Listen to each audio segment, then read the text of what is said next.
భారత దాయాది పాక్కి cricket shock గట్టిగానే తగిలింది. తాజా దెబ్బతో పాక్ క్రికెట్ కథ కంచికేనా అనే డౌట్లు పెరుగుతున్నాయి.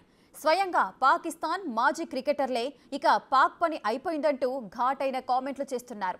ఒకనాటి పాక్ స్టార్ ప్లేయర్లు వసీం అక్రమ్, షోయబ్ అఖ్తర్, అహ్మద్ షెహజాదులు తిట్టిన తిట్టు తిట్టకుండా తిడుతున్నారు.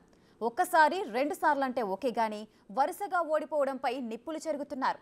ట్రోఫీ గెలవకపోయినా పర్వాలేదు, ఇండియా పైన గెలవాలనే ఒకే లక్ష్యంతో అంతర్జాతీయ మ్యాచ్లో తలబడే పాక్ ఇప్పుడు ఇండియా దెబ్బకు బెంబేలెత్తుతోంది. అంటే పాక్లో క్రికెట్ ఇక ఖతమేనా?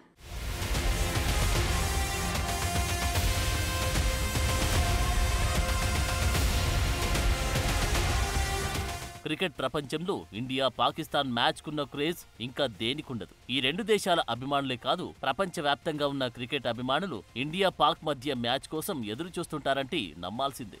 ఎందుకంటే ఈ దాయాది దేశాల మధ్య పోరు ఆద్యాంతం అంత రసవత్తరంగా సాగుతుంది. దాదాపు యుద్ధాన్ని తలపించేటట్లు ఈ మ్యాచ్ ఉంటుంది. స్టేడియంలో ప్రేక్షకుల హర్షాతిరేకాలే కాదు, నిస్పృహలు కూడా అంతే స్థాయిలో వినిపిస్తాయి, కనిపిస్తాయి. రెండు జట్ల మధ్య జరిగే మ్యాచ్తో మైదానంలో ఎంత వేడి పుడుతుందో ఇరు దేశాల అభిమానుల మధ్య కూడా అంతే స్థాయిలో మంటలు మండిపోతుంటాయి. అలాంటి వాతావరణంలో తాజాగా అత్యంత ప్రతిష్టాత్మకంగా మ్యాచ్ ఫిబ్రవరి 23న దుబాయ్ వేదికగా జరిగింది. ఇప్పటికీ ఈ మ్యాచ్ ఫలితం అందరికీ తెలుసు కూడా. అత్యంత ఉత్కంఠంగా సాగిన ఈ మ్యాచ్లో పాకిస్తాన్ జట్టు ఘోరంగా ఓడిపోయింది. పాకిస్తాన్ హోస్ట్ చేస్తున్న ఛాంపియన్స్ ట్రోఫీ 2025లో పాకిస్తాన్కి ఇది వరుసగా రెండో ఓటమి. దీనితో పాకిస్తాన్ క్రికెట్ అభిమానులతో పాటు పాకిస్తాన్ మాజీ క్రికెటర్లు, పాక్ మీడియా కూడా తమ క్రికెట్ టీంను తీవ్రంగా విమర్శిస్తున్నాయి. క్రికెట్లో పాకిస్తాన్ పని ఇక అయిపోయినట్లేననే తీరులో తిట్ల పురాణం ఎత్తుకుంటున్నారు.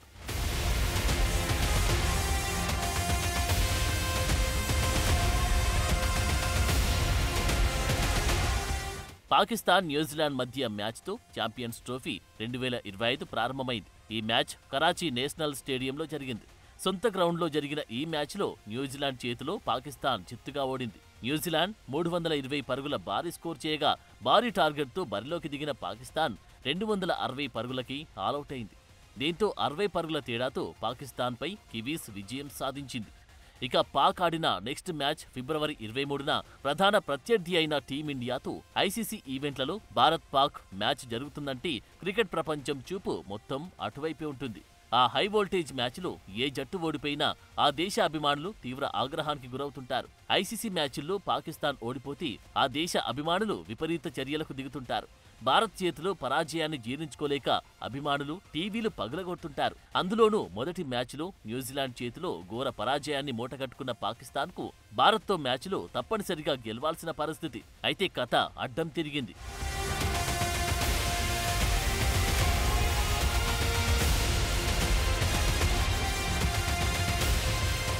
ఛాంపియన్స్ ట్రోఫీలో భాగంగా భారత్తో జరుగుతున్న మ్యాచ్లో పాకిస్తాన్ జట్టు మోస్తరు స్కోర్ చేసింది. ఈ మ్యాచ్లో టాస్ గెలిచి తొలుత బ్యాటింగ్ ఎంచుకున్న పాకిస్తాన్ 49.4 ఓవర్లలో 241 పరుగులకు ఆలౌట్ అయింది. ఓపెనర్లు అవుట్ అయ్యాక క్రీజులోకి వచ్చిన కెప్టెన్ మహమ్మద్ రిజ్వాన్, సౌద్ షకిల్తో కలిపి వికెట్ల పతనాన్ని అడ్డుకునే ప్రయత్నం చేశారు.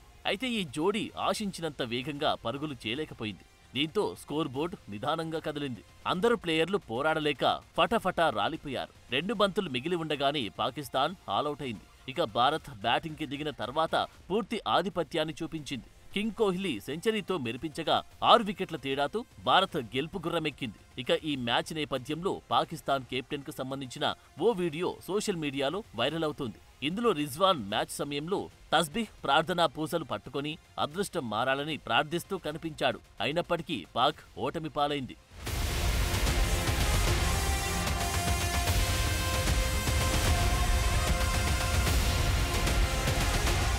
పాకిస్తాన్ తాజా ఓటమి తర్వాత పాక్ మాజీ స్టార్ క్రికెటర్లు తమ టీంపై ఘాటైన విమర్శలు చేశారు.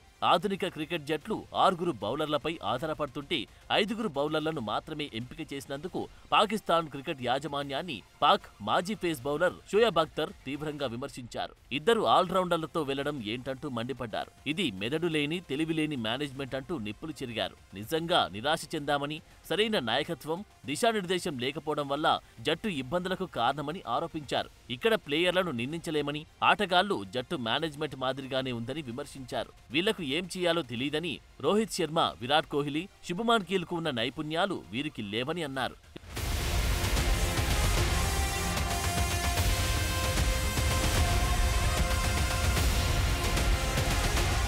ఇక మరో మాజీ పాక్ స్టార్ ప్లేయర్ వసీం అక్రమ్ కూడా తీవ్ర అసంతృప్తిని వ్యక్తం చేశారు. పాకిస్తాన్ తమ వైట్ బాల్ జట్టును తిరిగి సెలెక్ట్ చేయాల్సి ఉందని, దీనికోసం కఠినమైన చర్యలు తీసుకోవాలని కోరారు. పాకిస్తాన్ చాలా కాలంగా వైట్ బాల్తో పాత విధానంలో క్రికెట్ ఆడుతుందని, ఈ పద్ధతి మారాలని అన్నారు.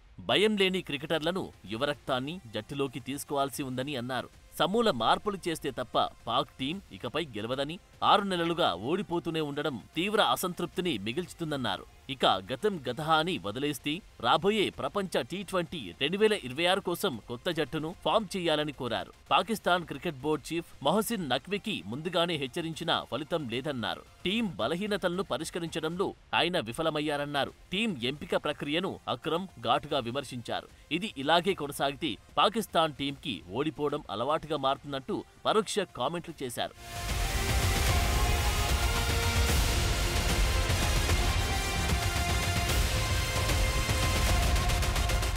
పాకిస్తాన్ టీంపై తిట్ల పురాణం ఇంతటితో ఆగలేదు. భారత్ చేతిలో మరో చారిత్రక ఓటమి చవిచూసిన తర్వాత ఇక పాకిస్తాన్ క్రికెట్ ఖతమైనట్లేననే తీవ్రమైన వ్యాఖ్యలు చేశారు కొందరు మాజీలు.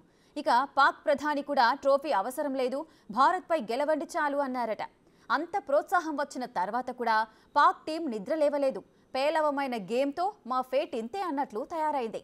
ఇక చరిత్ర చూసుకుంటే భారత్పై పాక్ విజయాలే ఎక్కువైనప్పటికీ ఇప్పుడు టీమిండియా దెబ్బకు పాక్ క్రికెట్ పూర్తిగా నేల కొరిగే పరిస్థితి వచ్చినట్లుగా కనిపిస్తోంది.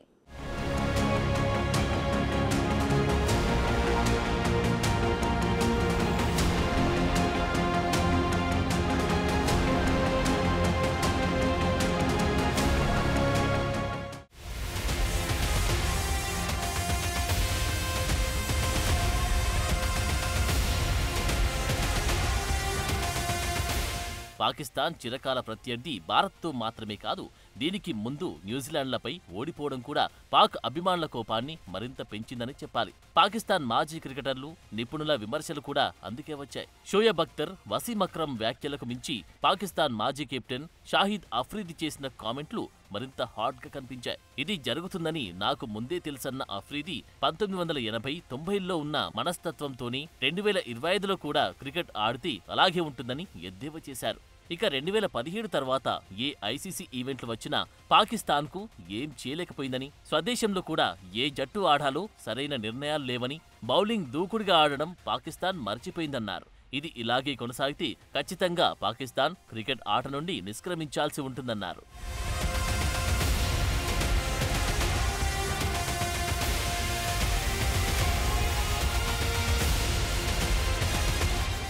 ఇక పాకిస్తాన్ మాజీ ఓపెనర్ అహ్మద్ షెహజాద్ కూడా పాక్ ప్రదర్శనపై నిరాశను వ్యక్తం చేశారు. ఎంపిక ప్రక్రియ దారుణంగా ఉందని, వ్యవస్థలో పక్షపాతముందని ఆరోపించారు. ఆటగాళ్లను పక్షపాతంతో ఎంపిక చేస్తే ఇలాగే ఉంటుందని, పాక్ క్రికెట్ సరైన దిశలో వెళ్లకపోతే ప్రపంచం మొత్తానికి ఏం జరుగుతుందో నిజం చెప్పాల్సి ఉంటుందని హెచ్చరించారు. పాకిస్తాన్లో మిగిలి ఉంది ఒకే ఒక్క క్రికెట్ ఆట మాత్రమేనని, అది కూడా ఈ ఓటమితో ఖతమైందని తీవ్ర వ్యాఖ్యలు చేశారు. ఒకప్పుడు దేశానికి గర్వకారణమైన క్రికెట్ ఇప్పుడు పాకిస్తాన్లో ముగిసిపోయిందన్నారు.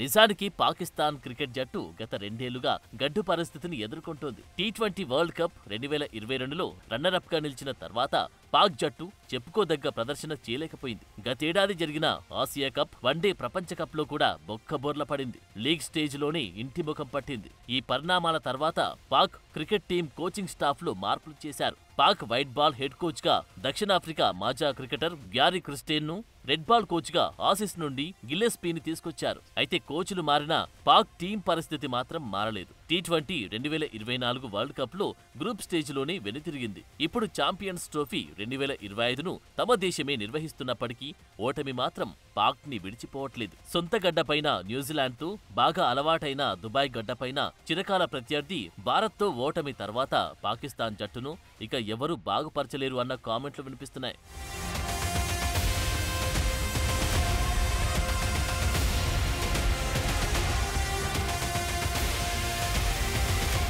అయితే ఛాంపియన్స్ ట్రోఫీని హోస్ట్ చేస్తున్న తరుణంలో పాకిస్తాన్ ప్రధాని షెహబాజ్ షరీఫ్ ఆసక్తికర వ్యాఖ్యలు చేసినట్లు వార్తలు వచ్చాయి. ట్రోఫీ రాకపోయినా పర్వాలేదు, భారత్ను ఓడించాలని తమ టీంను కోరారంట. అయితే కోరిక అడ్డం తిరిగింది. సొంత గడ్డ మీద కూడా ఓడిపోయి పరువు పోగొట్టుకుంది.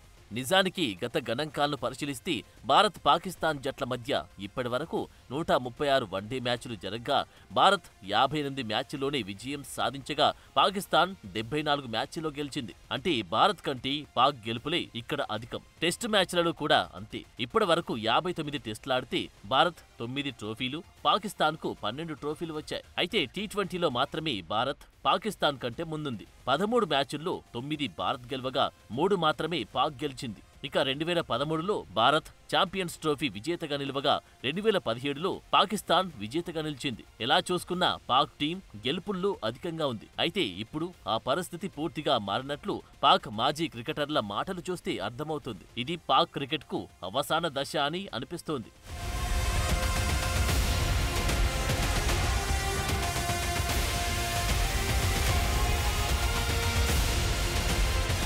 ఇప్పుడు క్రికెట్ ప్రపంచంలో ఒకటే టాక్. పాకిస్తాన్ క్రికెట్ పతనంపై మొదలైందని, పాకిస్తాన్ విదేశాల్లోనే కాకుండా సొంత మైదానంలో విఫలం కావడం ఈ అభిప్రాయాలను మరింత పెంచింది. పాక్ జట్టులో భజన బ్యాచ్కి ఎక్కువ ప్రాధాన్యమిస్తున్నారన్న ఆరోపణ ఎప్పటినుంచో ఉంది. ప్లేయర్లు ఫామ్లో ఉన్నారో లేదో పట్టించుకోకుండా కెప్టెన్, సెలెక్టర్లు పాకిస్తాన్ క్రికెట్ బోర్డు చైర్మన్కు క్లోజ్గా ఉన్న ఆటగాళ్లకి జాతీయ జట్టులో చోటు దక్కుతుందన్న ఆరోపణలున్నాయి. దేశవాళీ క్రికెట్లో అద్భుతంగా రాణిస్తున్న చాలా మంది ఆటగాళ్లకు టీంలో అవకాశం లభించట్లేదనే విమర్శ ఉంది. ఈ పరిస్థితి పోవాలని మాజీ ఆటగాళ్లు, కోచ్లు ఎవరు చెప్పినా పాక్ బోర్డు అసలు పట్టించుకోదట.